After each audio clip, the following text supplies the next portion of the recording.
Sí. Si quieren acercarse más. Sí, porque quedan como todos muy lejos. Están todos lejos. Estamos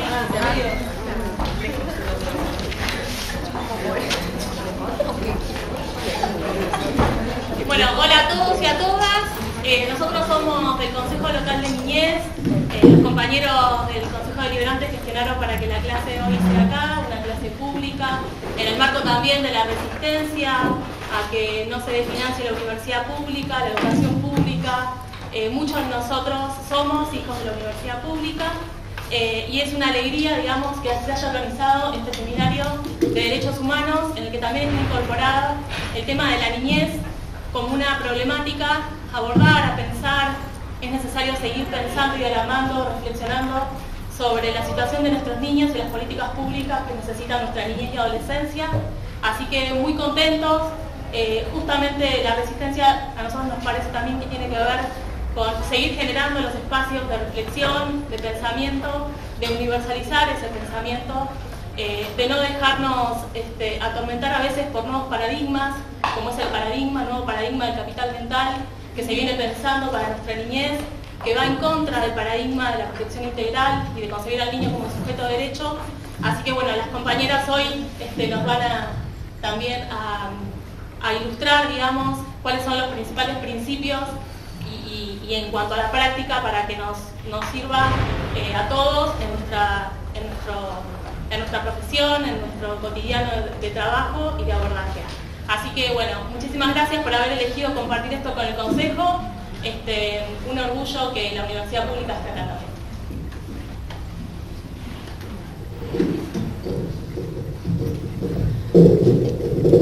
Bueno, buenas tardes a todos y a todas. Para aquellos que no me conocen, mi nombre es Paula Meschini. Actualmente me desempeño como decana de la Facultad de Ciencias de la Salud y Trabajo Social y a su vez formo parte como en calidad de profesora adjunta de la Cátedra de Supervisión. Es una asignatura de quinto año de la licenciatura en Trabajo Social. Esta actividad la estamos realizando en conjunto con otra cátedra que es taller de práctica integrada en nivel 3, quien está a cargo es Alicia Jorge en este momento, que no se encuentra por motivos personales presentes, pero contamos con la presencia de una de las docentes, que es Sol Monclá, de la cátedra, que va a ser también un disertante en esta importante actividad.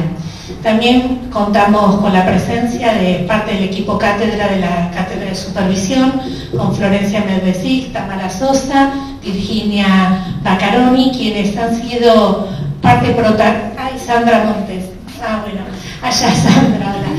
Quienes han sido parte protagónica de esta posibilidad de que nosotros como universidad hagamos visible un vínculo que tenemos hace muchos años con el Consejo Local de Niñez y Adolescencia de nuestra comuna. Digo esto porque desde la cátedra, a partir del año, creo que la sanción de la Ley de Promoción y Protección de los Derechos de los Niños, que fue 2005, a partir justamente de que se promovió la ley, nosotros en la cátedra abrimos un campo de acción social y orientamos a que nuestras estudiantes de trabajo social hicieran su práctica institucional supervisada del último año en los CPD. Ahí es donde nos encontramos en territorio con Sol Monclá, que también es supervisora de uno de nuestros centros de práctica del CPD en Libertad, ¿sí? APAM, que están ahí en el barrio, bueno, en esa zona, y hemos recorrido todos estos años acompañando siempre la promoción, defensa de los derechos de los niños y de nuestros jóvenes. Nos parece importante que esta promoción y defensa de estos derechos la tenemos que acompañar, obviamente, en la calle, con la lucha, porque como todos ustedes saben, los derechos no son un regalo, no nos los otorgan, los conquistamos, tienen que ver con años y años de lucha. En el caso de la niñez e infancia, haber accedido a la Convención Internacional de los Derechos del Niño, que tuviera rango constitucional en el año 94, tenía que ver con todo el ejercicio ciudadano, cívico, militante que se hizo desde la última dictadura cívico-militar en estos 30 años de democracia para instalar en la agenda política de nuestro país el problema de nuestras infancias. En ese sentido, nosotros, tanto como universidad, como facultad, como cátedra, queremos seguir acompañando al Consejo Local, queremos rescatar este espacio que ha sido creado por la ley, que es necesario que funcione y que frente a algunas omisiones de algunos gobiernos nos parece interesante, importante y necesario rescatar la presencia del Consejo Local, así como también de todos aquellos efectores que están trabajando en territorio por la promoción y protección de los chicos. No es lo mismo que en territorio haya o no un PEBA. No da igual si hay o no un FINES, no da igual si se come o no todos los días, no es lo mismo si están o no están los envión o si las becas tienen un valor de 200 pesos. No es lo mismo porque los chicos no viven bien, no viven dignamente y sus familias también se encuentran vulneradas. Entonces nos parece que este espacio del Consejo Local de Niñez, en este ámbito del Consejo Deliberante, donde la democracia en su representación a través de los diferentes partidos políticos tiene que expresarse y apoyar justamente este dispositivo creado por ley, porque necesitamos tener mejores y más ciudadanos comprometidos con la grandeza de nuestra patria, con el desarrollo de nuestro país, y eso se logra con libertad, por supuesto, pero también necesitamos garantizar los derechos mínimos necesarios para poder vivir dignamente. Entonces, en ese sentido, nos sumamos a acompañar al Consejo, queremos hacer público nuestro apoyo, que si bien ha sido sostenido todos estos años, creo que recién es la primera vez que logramos hacer una actividad de este tipo, al cual agradecemos al Consejo que nos abra las puertas, y bueno, ratificar nuestro compromiso en el apoyo del Consejo, de todas las políticas que desarrolla, de todas aquellas organizaciones que están trabajando por la promoción y protección de los derechos de los niños, y también convocarlos a ustedes, nuestros estudiantes, a que se sigan sumando de cada uno desde el lugar donde pueda a pensar y trabajar por una niñez en dignidad. Gracias. ¿Me escuchan sin micrófono? ¿Sí? Vos de maestra, ¿no? ¿Qué maestra? Bueno, voy a hablar sin micrófono porque necesito retumbancia. Yo me presento, mi nombre es Marina Mendiguren, soy docente de la Facultad de Derecho, soy defensora pública, en esa función estoy en el Consejo de Niñez. No sé si saben qué es un defensor público. Un defensor público es una persona que la gente que no accede a un abogado particular recurre para ejercer ciertos derechos. En nuestro caso, la Defensa Pública de Mar del Plata, y en mi caso particular, nos dedicamos a cuestiones que tengan que ver con el derecho de familia.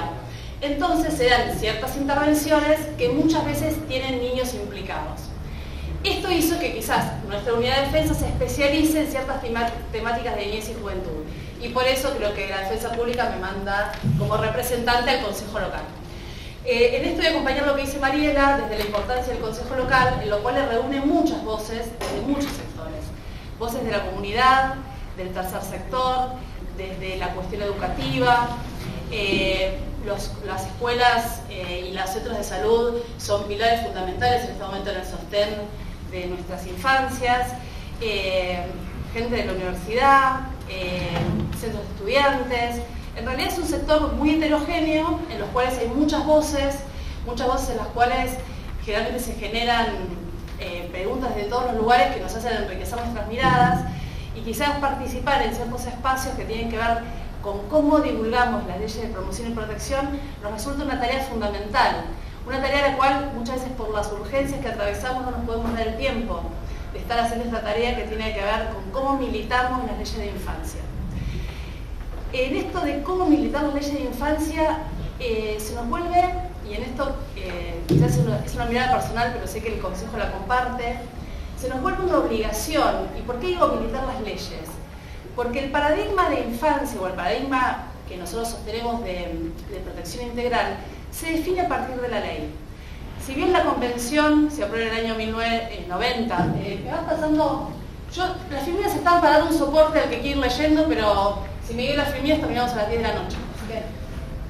si bien Argentina ratifica la convención en el año 90, cuando se incorporan los tratados de derechos humanos a la nueva constitución del 1994, se incorpora con una jerarquía normativa superior. ¿Esto qué quiere decir? Que todas las normas de nivel inferior a la Constitución deben adecuar su normativa a los dictámenes de la Convención de los Derechos del Niño. Entonces, el paradigma de la protección integral de la niñez va a estar definido en términos de legalidad.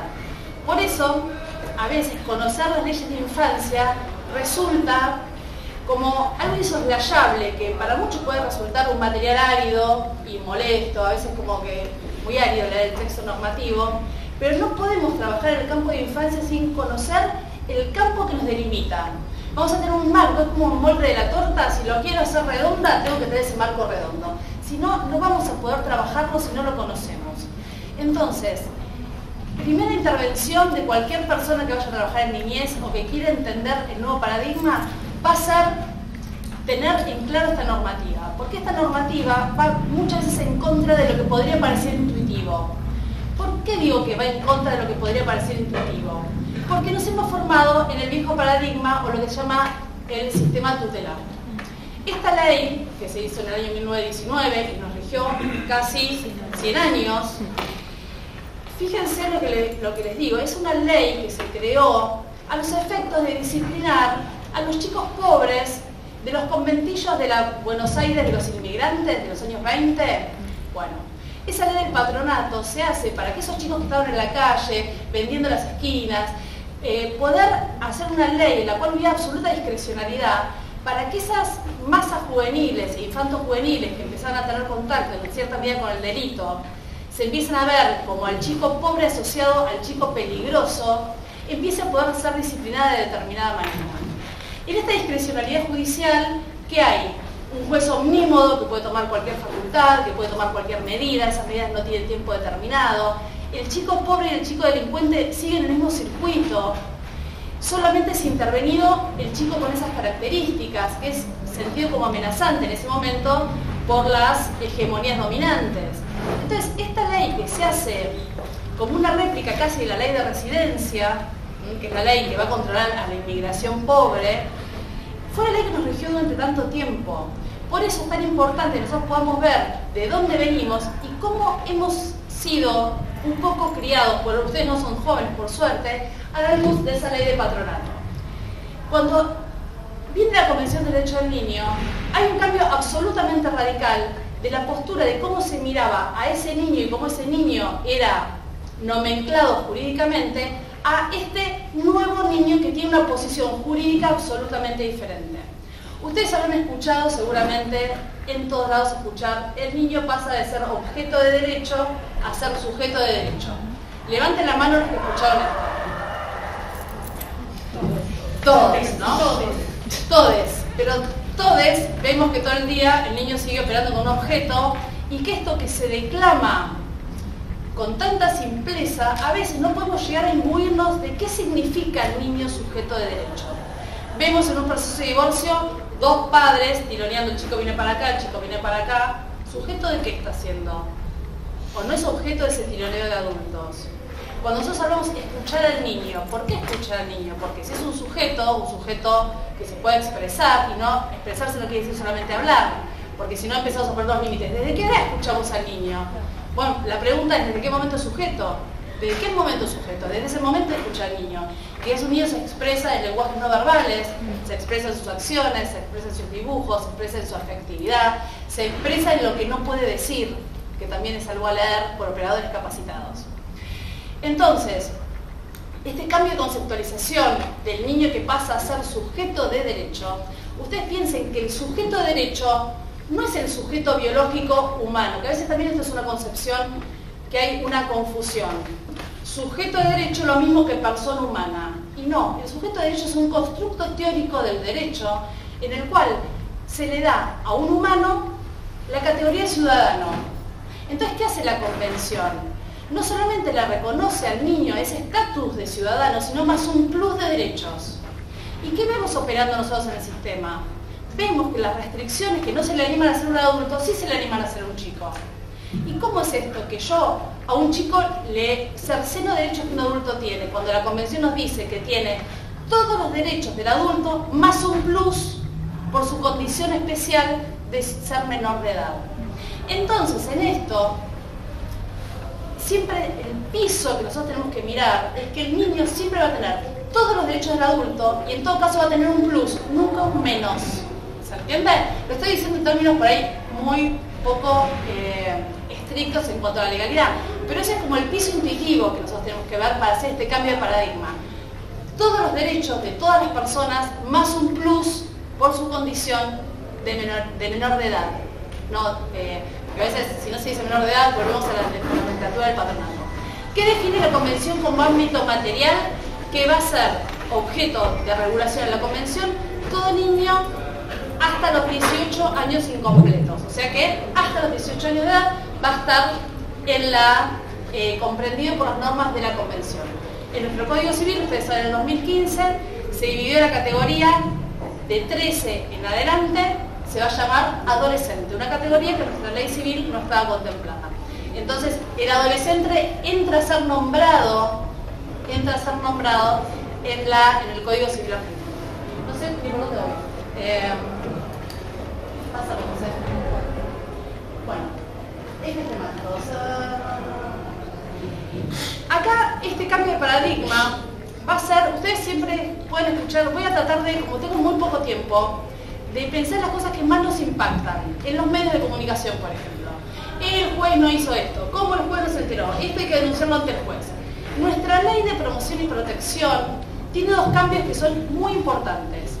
Primero, antes, en la ley del patronato, el juez, ante cualquier situación de chico que se suponía en riesgo, entre comillas digo, o en situación irregular, le hace, entre comillas, chico pobre, porque era así. ¿Qué va a ser el cambio de la Convención? Ese chico intervenido por un juez de menores. Por eso está esta cosa de la gente que dice que se hable con el juez, ¿qué pasa con el juez? Bueno, ahora la situación de pobreza no amerita una intervención de un juez. En todo caso, las leyes de promoción y protección van a hacer medidas que rigen a todos los niños, todos, digo los niños de clases acomodadas, los niños de clases populares, los niños de cualquier tipo de extracción social, van a ser protegidos por la Ley de Promoción y Protección de Derechos. Fíjense, yo no sé si ustedes están en espacios territoriales, si hay un chico abusado en un colegio de clases populares, va a la casa, la asistencia social, la policía. Si un chico es abusado en los troncos, va al psicólogo, el centro de protección no se entera. ¿Por qué? Porque la intervención del Estado está leída que hay ¿por qué digo esto? Porque hay un gran sector de chicos desprotegidos, que generalmente suelen ser de las clases acomodadas, donde la ley de protección no llega. ¿Por qué? Porque se saca de la competencia del Estado a lo que serían los servicios particulares. Es como cuando hablamos de la ley de violencia. ¿Cuántas mujeres llegan a hacer la denuncia de violencia familiar? ¿Mujeres de las clases populares o mujeres de las clases pudientes que les da vergüenza hacer la denuncia? Entonces, en esto tenemos que ser muy claros con que las leyes de promoción y protección lleguen a todos los chicos, que todos los chicos puedan tener la posibilidad de expresarse, estén en todos los sectores. Esto es algo que está muy invisibilizado en sectores acomodados, donde a veces intentamos a los colegios hablar de educación sexual y no se puede, porque por ahí la institución no coincide, los padres no quieren. Todos los chicos tienen derecho a tener educación sexual integral. Ningún chico de Argentina está sometido a diferentes reglas por su clase social. ¿Se entiende esto? Esto es entrar de la mirada de cambio de paradigma. Todos los chicos están comprendidos en las dos leyes fundamentales que nosotros tenemos, Nacional 26061, a ver si me pasa la primera. Ahí está, la anterior, poneme. La Convención Internacional de Derechos del Niño, 26061, que es la Ley Nacional de Promoción y Protección, la Ley Nacional, y la 13298, que es la Ley Provincial. ¿Qué pasa con esta mirada del derecho para todos, que es central? De no caer en la vieja estigmatización de que estas leyes son solo para los chicos pobres. Porque a veces decimos, no, pobre chico que está en la vereda va a terminar siendo delincuente. No caigamos en eso, porque justo la ley lo que quiso es hacer todo lo contrario, es romper ese preformateo de la ley del patronato de que el chico pobre que estaba en una esquina, por haciendo malabares, iba a terminar robando al que le da la moneda. ¿Se entiende? Esta ley quiere romper esa conceptualización determinista. Esta ley intenta que esta determinación no exista más. Esta ley intenta decir que ningún chico va a ser sacado de su familia y le da una adopción por situación de pobreza. Y que ningún chico va a estar privado de libertad por situación de pobreza. Son dos artículos centrales que son las garantías básicas que lamentablemente es muy difícil de cumplir en un país donde tenemos a veces chicos detenidos en situación de que porque tuvieron la gorrita o porque tuvieron una situación en la calle terminan en averiguación de paradero. Me pasa todos los días, tengo uno en la defensoría que lo detuvieron para sacarle una plana y no estaba haciendo nada, tenía aportación de cara. Entonces, estas leyes intentan romper con ese pseudodeterminismo y nosotros tenemos que tener mucho cuidado porque a veces en los medios, ustedes cuando ven en los diarios de pedir que se rigidicen las leyes en contra de los adolescentes o en contra de los chicos o cómo se justifica a veces la violencia policial contra los adolescentes, es algo que nosotros vemos en los medios de comunicación todos los días. Sí, los casos de aquellos. Otra cuestión esencial tiene que ver con cómo es el nuevo diseño normativo. El juez solo va a estar para hacer un control de lo que hace el poder administrativo. El diseño de la ley va a decir que va a haber un centro de protección de derechos del niño organizado territorialmente. Este centro de protección van a estar distribuidos geográficamente. En Mar del Plata tenemos 11, si no me equivoco. Sí, hace muchos años, deberíamos tener muchos más. Que va a ser van a estar con equipos de psicólogo, trabajador social y abogado, intentando trabajar lo que pudiera ser amenaza o vulneración de derechos de cualquier niño en el espacio territorial. Si este efector local, ¿por qué digo efector local? Porque este efector depende de la municipalidad, no del poder jurisdiccional. Considera que un chico tiene amenaza o vulneración de derechos, puede tomar dos tipos de medidas, una medida de protección o una medida excepcional. Si llegara a tomar algún tipo de estas medidas, esas medidas van a ir al control de legalidad de un juez. O sea que fíjense qué lejos está la intervención del juez frente a una situación de amenaza o vulneración de derechos del niño. Por eso, la actividad acá territorial de los centros de protección de derechos del niño es fundamental. Antes de lo que se llama medida excepcional, que implica la separación de un niño de su núcleo familiar, hay otro montón de medidas que se pueden tomar a los efectos de restituir derechos que estuvieran vulnerados. O sea que la medida de la medida excepcional debe ser realmente excepcional. ¿Me pasás, José? Después vuelvo ahí. No, pasa. Medidas excepcionales. Pasa. Ahí. Medidas excepcionales. Sí. Pásame a la siguiente.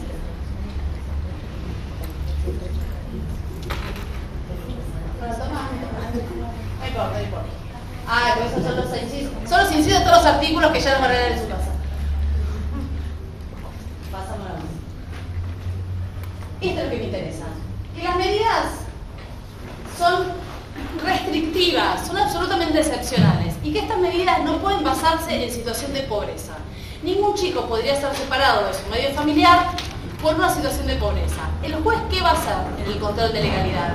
El juez lo que va a ver es si se han agotado todas las medidas tendientes a que ese chico permanezca en su núcleo familiar y qué cuestiones se deben respetar al momento de tomar una medida. Que intente permanecer en su ámbito educativo, que intente permanecer con vínculos afectivos, que intente sostenerse todo lo que tenga que ver con su espacio cultural. También estos valores van a ser valores tenidos en cuenta si ese chico, después del tiempo que dura esta medida, tuviera una situación para llegar a un proceso de adopción. Todas estas cuestiones están garantizadas en la Convención de los Derechos del Niño, que solamente al momento de tomar una medida como la adoptabilidad, lo único que debe privilegiarse es el derecho del niño, no la situación adulta. Por ejemplo, yo no sé si ustedes se acuerdan, alguna vez fueron en la ruta, ¿se acuerdan cuando estaban promocionando las leyes de adopción? y decían, uno iba por la ruta y decía, ley de adopción, como, no me acuerdo el texto, pero yo me acuerdo que me resultó muy chocante, como diciendo, muchas familias esperan un hijo. Bueno, esa no es la finalidad de la ley de adopción, no es dar un hijo a las familias que tienen deseo de hijo, sino todo lo contrario, es restablecer los derechos de una criatura. Entonces, eso lo dice la Convención y lo dicen nuestras leyes. No es como yo hago que una familia, que es muy genuino el derecho de dar cobijo a una criatura, es absolutamente loable, pero no es esa la finalidad de la ley de adopción. La ley de adopción tiene otro fin, que lo dice expresamente la Convención, que es que el interés al tomar una decisión de esta naturaleza sea el interés superior del niño. Frente a este principio general, que es el interés superior del niño, ustedes también, es algo que lo escucharon mucho, esto del interés superior del niño, ¿no? Bueno, este principio, que está en el artículo 3 de la Convención, suele leerse también en lo habitual como un principio abierto, como un principio que puede ser rellenado o llenado de contenido, diríamos, subjetivamente. Esto en nuestra legislación no es así de ninguna manera y se ha trabajado mucho sobre este principio en la teoría, pero en la aplicación es como la puerta abierta al gran margen de discrecionalidad. Y en esto, cuando digo discrecionalidad, digo de todo tipo de efector, ¿no? Que por el bien de los niños hacemos tantas cosas, ¿no? Muchas veces al tener sus propios derechos. Hay fallos, aunque ustedes no lo crean, que fundan dos decisiones contrarias, las dos fundadas en el interés superior del niño, porque un juez entiende que el interés superior del niño es estar con la abuela y otro entiende que el interés superior del niño es estar con la madre. Un juez entiende que el interés superior del niño es ir a misa todos los días, mi padre si hubiera sido juez hubiera dicho eso, y otro juez que va a decir que lo mejor para el chico es elegir libremente su educación y su credo. Entonces fíjense que lo que es interés superior no puede estar definido por el criterio de un sujeto.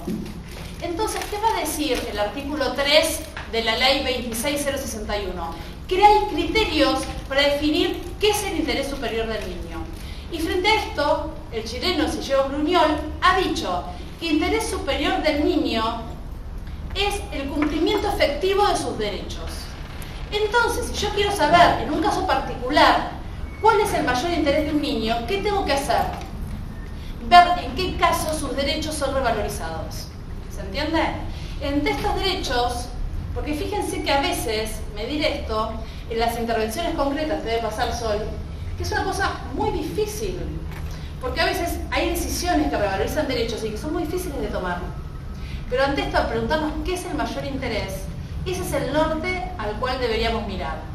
Y ya nos queda como un principio abierto de la legislación argentina, porque el artículo 3 de la ley 26061 nos dice claramente cuál es el interés superior. ¿Me volvés, José, al artículo de interés superior? Creo que es el 3. Yo me voy a poner los anteojos.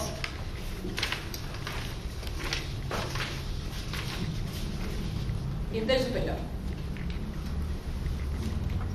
El autor va a decir, el interés superior del niño es la plena satisfacción de sus derechos.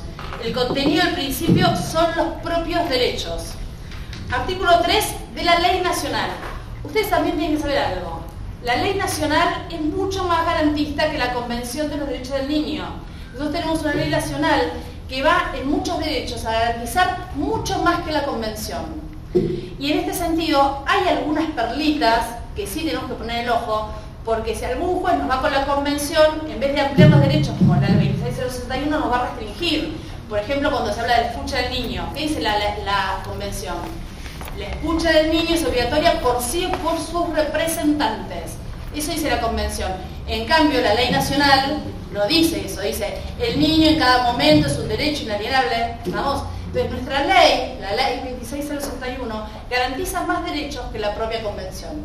Y en esto, el artículo 3 de nuestra ley va a decir, a los efectos de la presente ley se entiende por interés superior del niño, niña o adolescente, la máxima satisfacción integral y simultánea de los derechos y garantías reconocidos en la ley, debiéndose respetar su condición de sujeto de derecho, el derecho de las niñas y niños a ser oídos, derecho y garantía básica de cualquier intervención, de cualquier área, de cualquier trabajo con niños, de cualquiera, seamos vecinos, ciudadanos, educadores, personal de salud, lo que sea.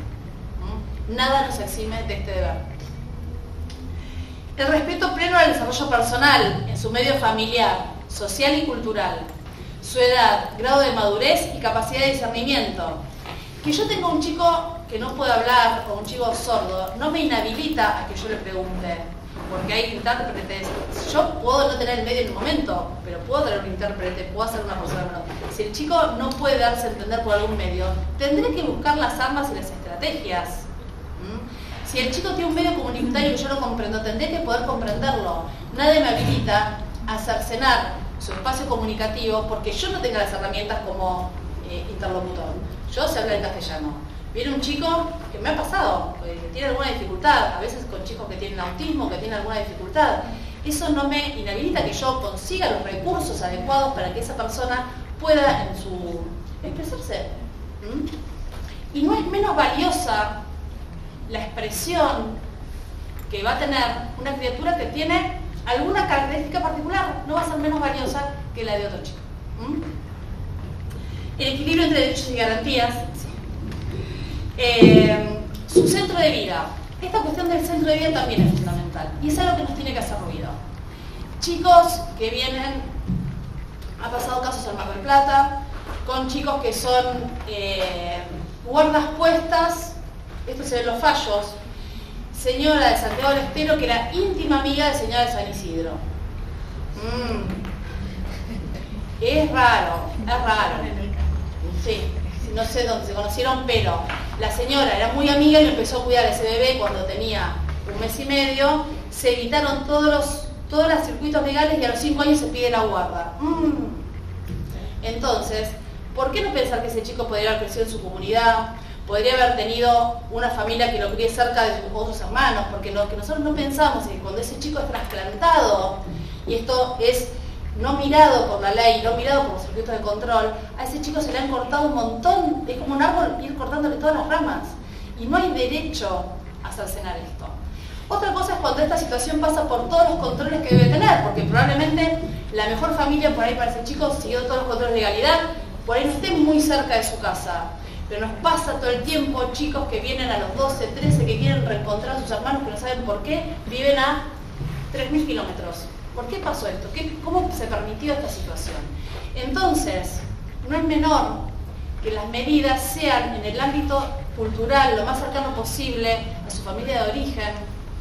Hay situaciones a veces por miedo que tienen que ver qué va a pasar si está cerca, qué va a pasar si la mamá vuelve, qué va a pasar si sus hermanos lo quieren ver. No tenemos que tener miedo a esto, porque son los derechos de ese chico a saber que tiene hermanos, a saber que tiene una familia, a saber su propia historia. Para nosotros en Argentina toda esta cuestión tiene una resonancia muy particular. Hemos pasado por la apropiación ilegal.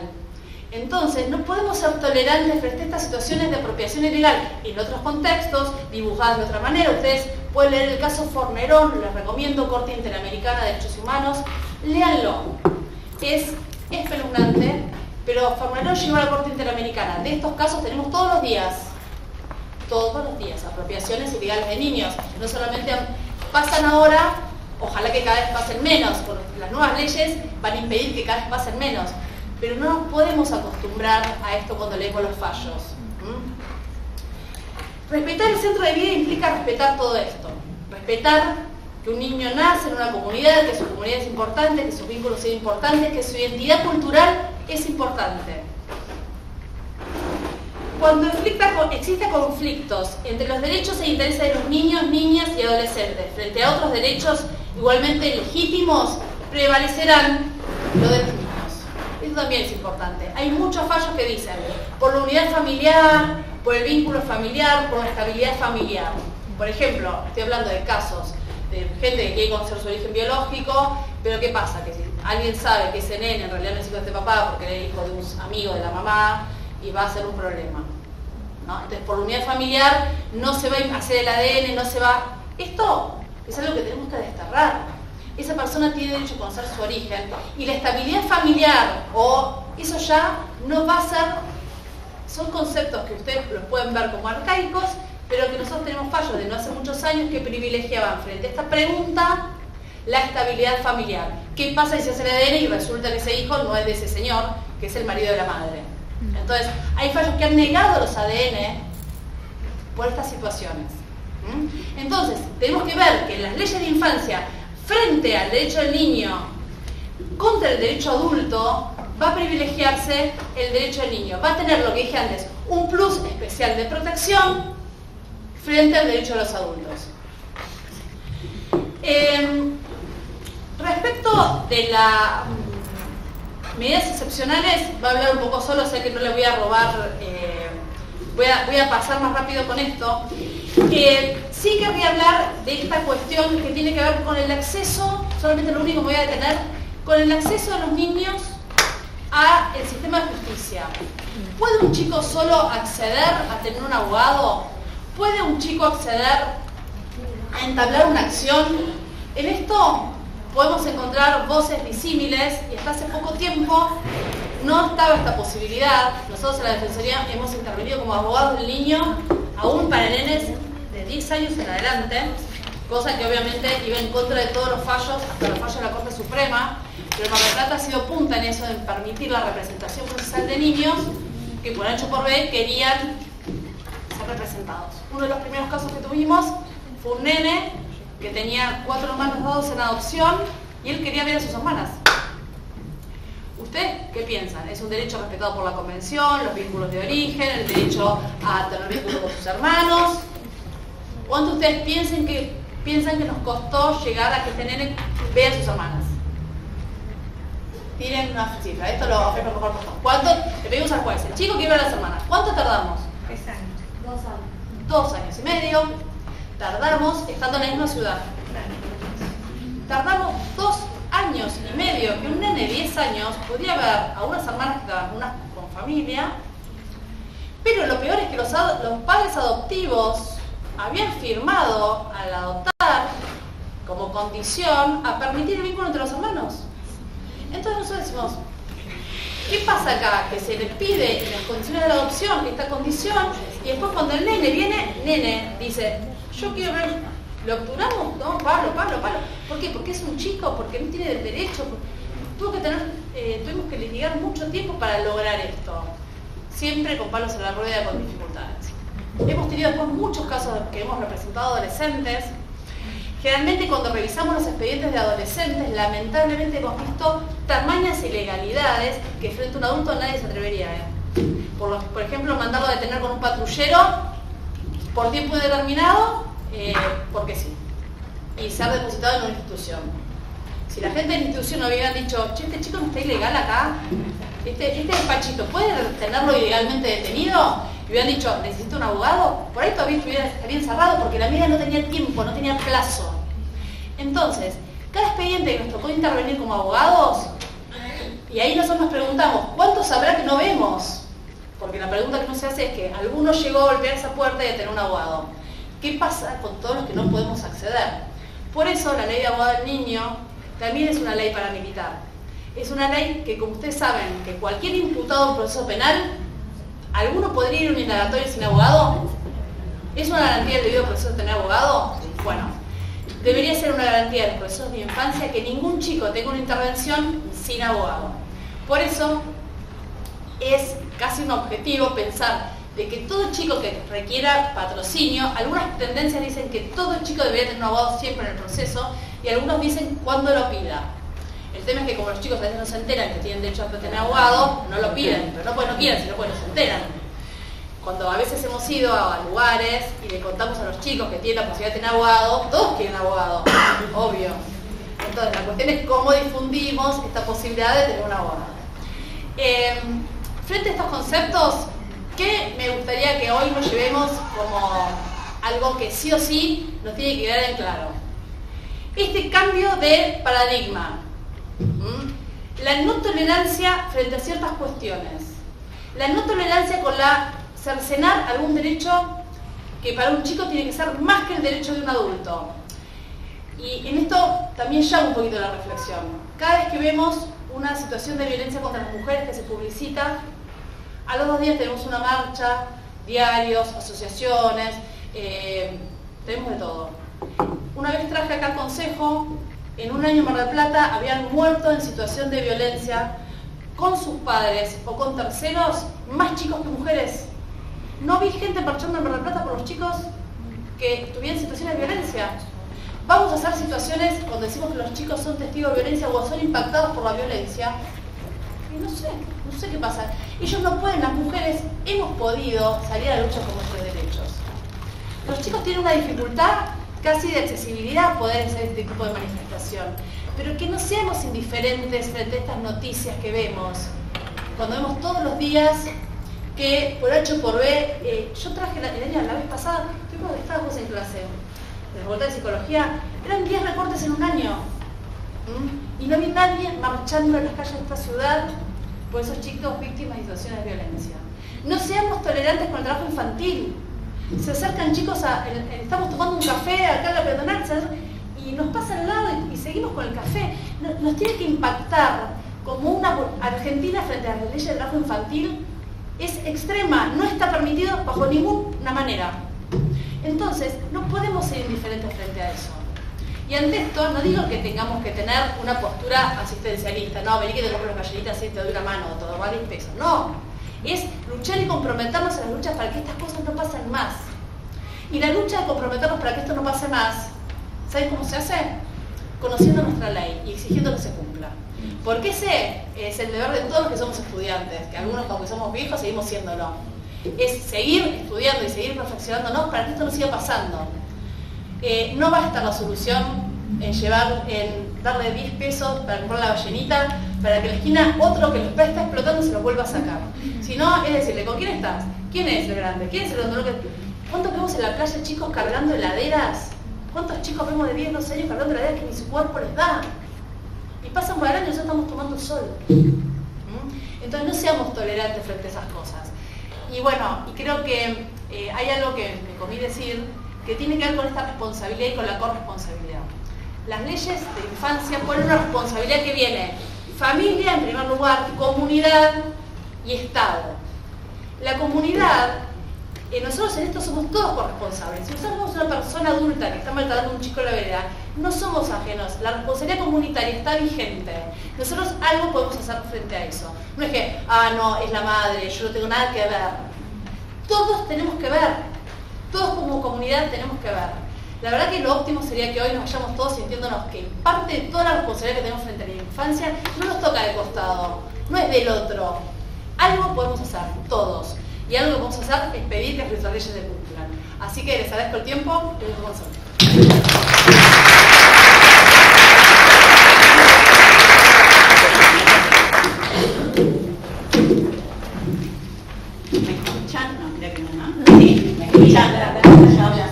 Bueno, la idea, seguramente yo me pare porque no puedo estar mucho tiempo sentada con las manos para que sea un poco más dinámico.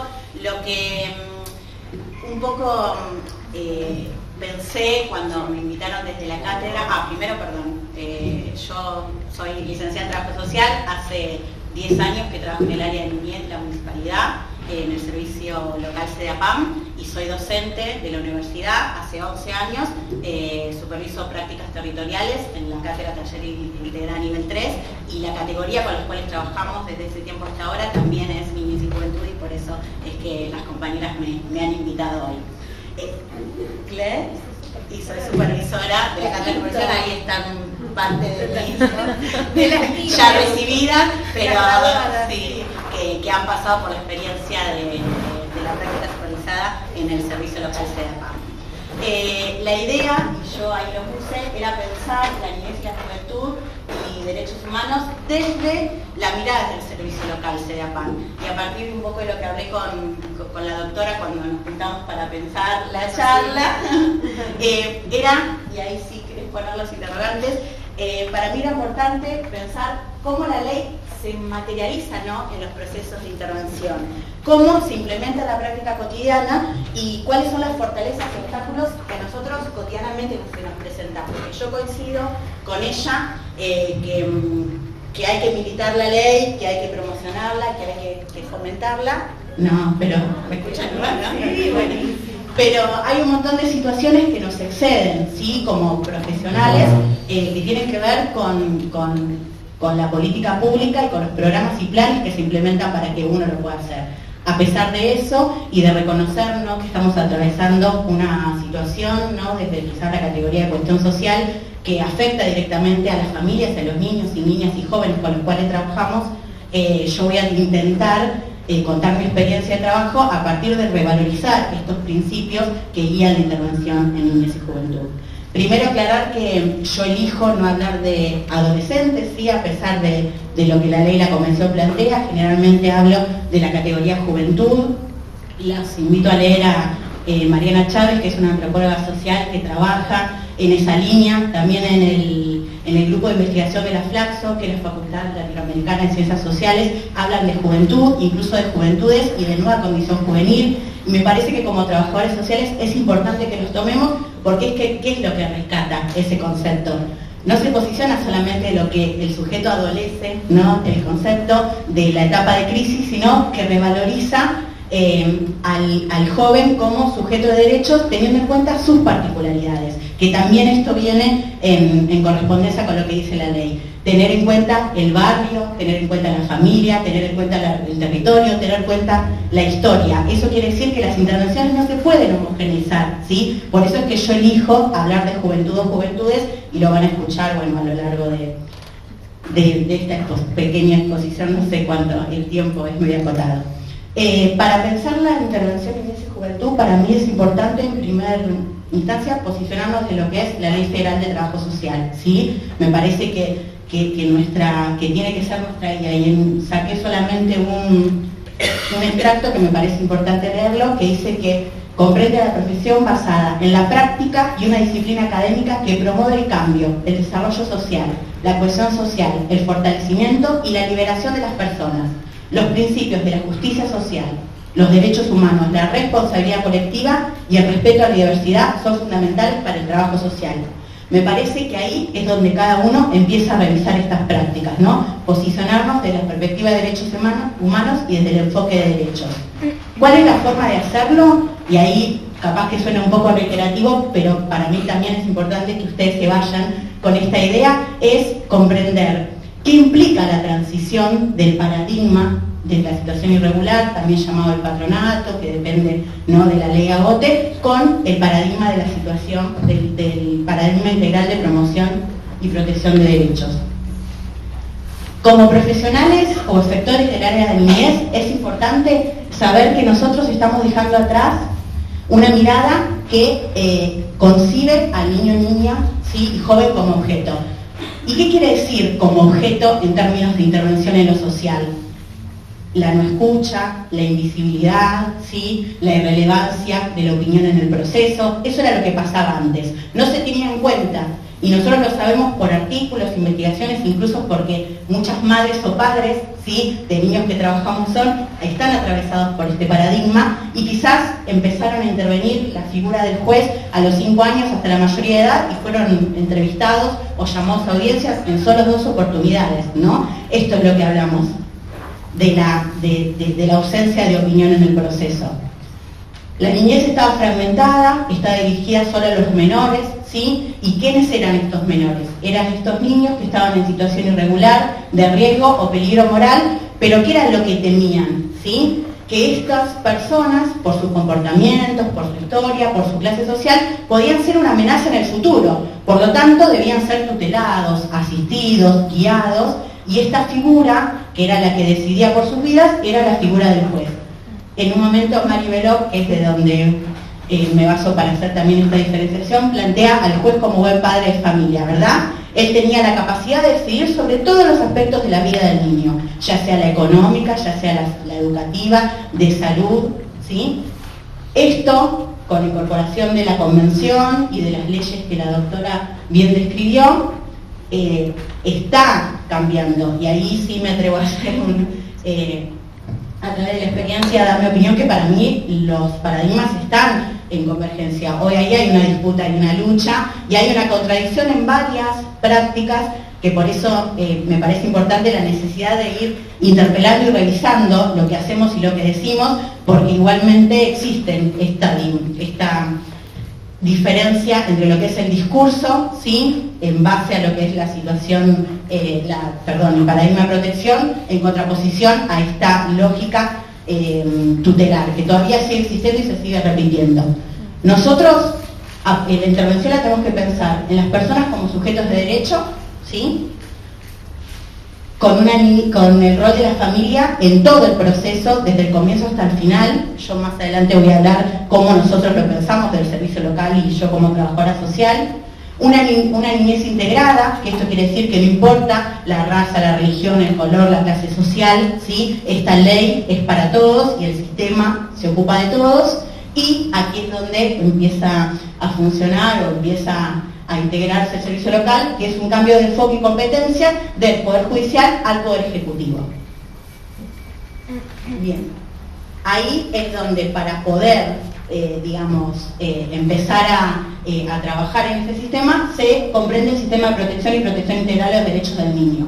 Y también lo voy a leer textual porque así es lo que lo dice la ley. Es un conjunto de organismos, entidades, servicios que formulan, coordinan, orientan, supervisan, ejecutan y controlan las políticas, programas y acciones en el ámbito provincial y municipal, destinados a promover, prevenir, asistir, proteger, resguardar y establecer los derechos de los niños.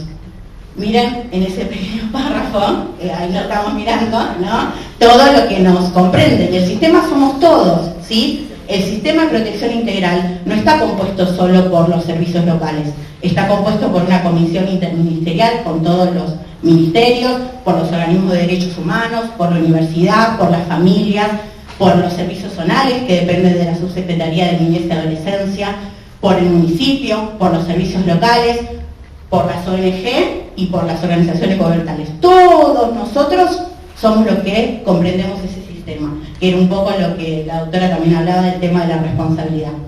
A partir de ahí sí se desprenden el servicio local, que son unidades, ¿qué?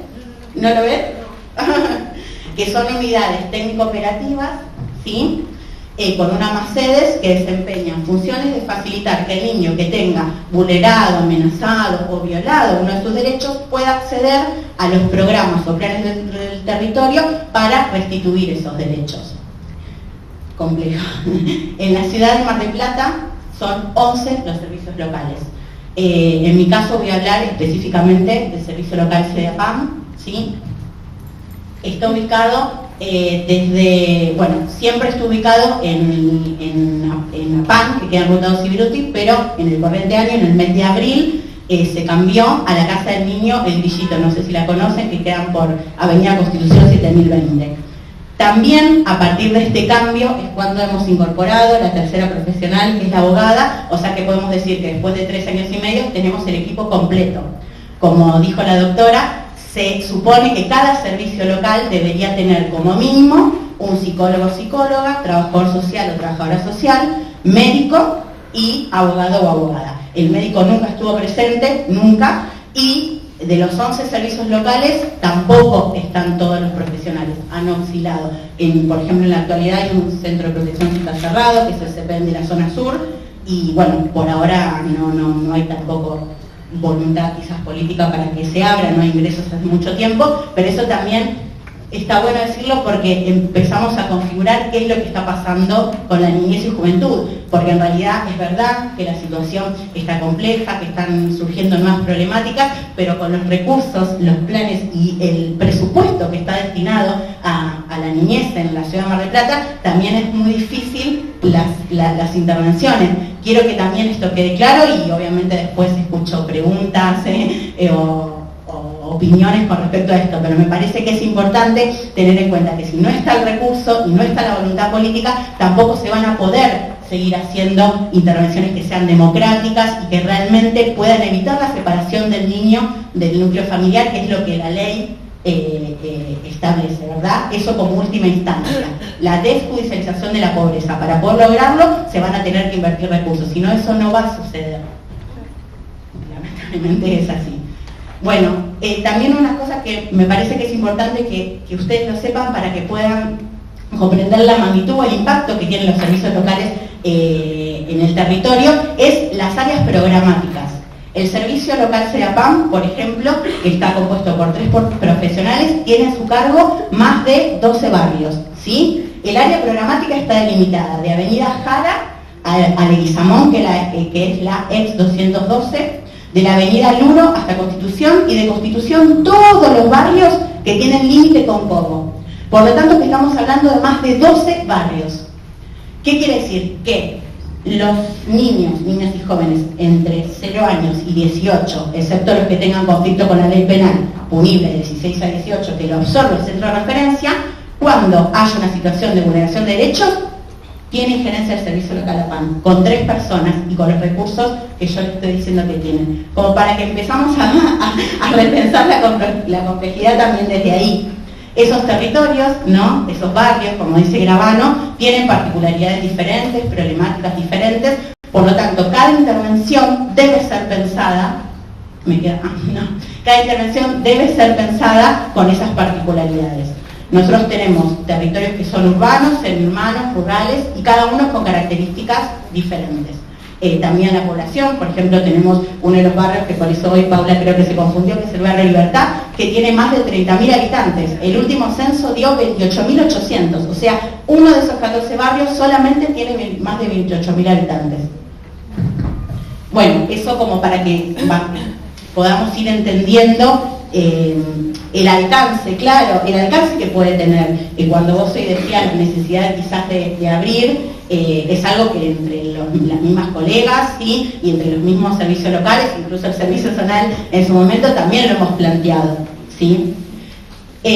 Las problemáticas con las cuales uno trabaja, le estoy diciendo a partir de mi experiencia, son negligencia parental, que quiere decir cuando alguno de los responsables no garantiza el acceso a determinados derechos, como puede ser salud y educación, conflicto con la ley penal, patologías de salud mental, ¿sí? En este último tiempo ha crecido bastante todo lo que tiene que ver, sí, ha crecido bastante, lo digo también en términos de proceso, ¿no? Todo lo que sean patologías psiquiátricas, consumo problemático de sustancias, debilidad mental de algunos de los referentes adultos, violencia en todas sus formas, estamos hablando de violencia de género, violencia intrafamiliar, abuso sexual infantil, conflicto familiar con convivientes o no convivientes, fugas del hogar, ¿sí? Esas son generalmente las problemáticas con las cuales el servicio local trabaja.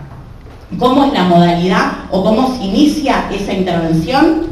Lo que la ley plantea es que cuando haya algún niño joven que tenga amenazado o violado sus derechos, corresponde al familiar, al allegado, a la institución, al vecino, exponer esa situación ante el servicio local, ¿sí? Si fuera una denuncia, que estamos hablando de situaciones de abuso sexual infantil o violencia, tienen que hacer la denuncia a la Comisaría de la Mujer, y es la Comisaría de la Mujer quien deriva a otro órgano que se llama Equipo de Atención al Niño en Situación de Riesgo, más conocido como el 102, que son los que trabajan en la urgencia. En ese momento es el que evalúa, ¿sí?, si se debe adoptar una medida de protección especial o no.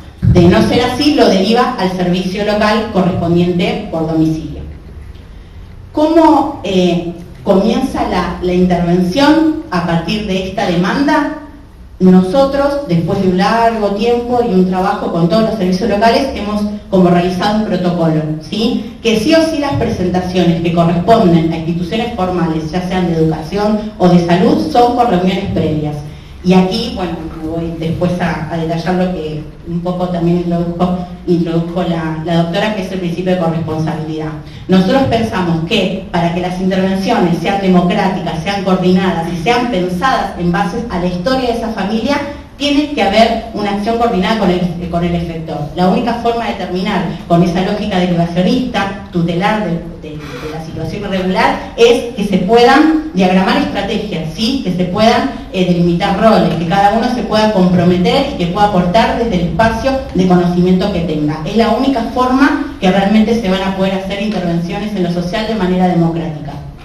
Una vez que llega, se acuerdan las estrategias y esas estrategias no es que se eternizan, que también un poco ella lo nombraba, a diferencia del patronato, que quizás podían estar años con intervención tutelar. Acá la idea es que uno se pueda juntar, que pueda trabajar, que pueda escuchar las voces de los niños y las familias, y en medida que esos derechos se van restituyendo, el servicio local se va alejando. La idea es pensar esa familia de forma autónoma y poder brindarle las herramientas con las que cuenten en el territorio para que puedan realizar modificaciones y acceder a esos derechos, ¿sí? Restituirlos.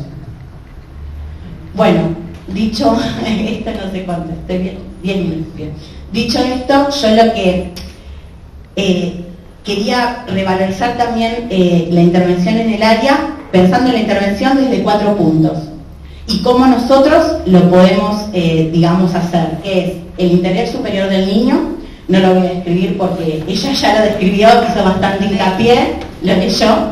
Y desde el trabajo social yo pensaba en el último libro que escribió Carballeda, donde revalorizaba lo que era la palabra y la escucha, ¿sí? En el marco de la entrevista. Y a mí me parece importante eso. Nosotros, ¿cómo llevamos a cabo este principio? A través de la escucha.